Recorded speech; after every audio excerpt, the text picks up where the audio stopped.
በአንድ ትንሽ መንደር ውስጥ አንድ ወጣት እረኛ ይኖር ነበረ። በየዕለቱ በጎቹን ወደ ተራራው ለግጦሽ ይዞ ይሄዳል።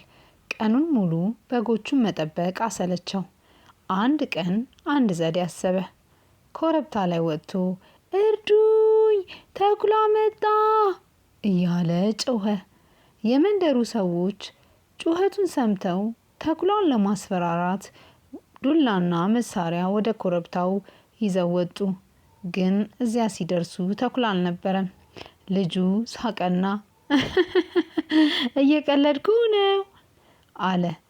የመንደሩ ነዋሪዎች ተናደዱ። አንተ ትንሽ ልጅ አትዋሽ ሲሉ አስጠነቀቁት። በሚቀጥለው ጊዜ ላናምን እንችላለን አሉት። በቀጣይ ቀን ልጁ እንደገና እርዱኝ፣ ተኩላ መጣ ብሎ ጮኸ።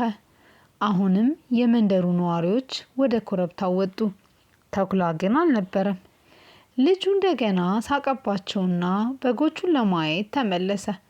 ከዚያም አንድ ጸጥ ያለ ከሰዓት በኋላ አንድ እውነተኛ ተኩላ ከጫካ ወጣ።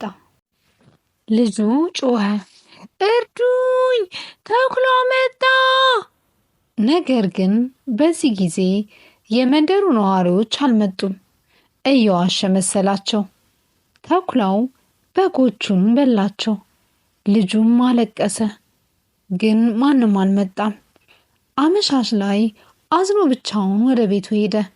የመንደሩ ነዋሪዎች ስለ በጎቹ እናዝናለን፣ አሁን ግን እወቅ፣ ውሸት የምትዋሽ ከሆነ እውነት ስትናገር ሰዎች አያምኑህም አሉት። ልጁም ዳግመኛ አልዋሸም።